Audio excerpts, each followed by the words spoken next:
I've been carrying this secret for years, and I think it's finally time to let it out. When I was 16, I found out that my parents were having serious financial trouble. They were doing everything they could to keep it from us, and I couldn't understand why we had to cut back on things like vacations, or why I suddenly couldn't get the things I wanted for my birthday. It didn't make sense at the time. One day I came home early from school and overheard my mom crying on the phone. It was one of those moments where you're not supposed to be listening, but you can't help it. She was talking to her sister, and through the little bit of conversation I could catch, I learned that my parents were close to losing the house. They hadn't been able to keep up with the bills for months, and there were some bad loans they'd taken out that made everything worse. I didn't tell anyone, not even my brother or my best friend. I just kept quiet and watched them struggle.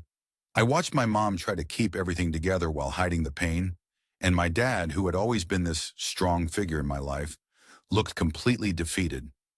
The worst part is that I didn't do anything to help. I just sat there, too scared to get involved or speak up.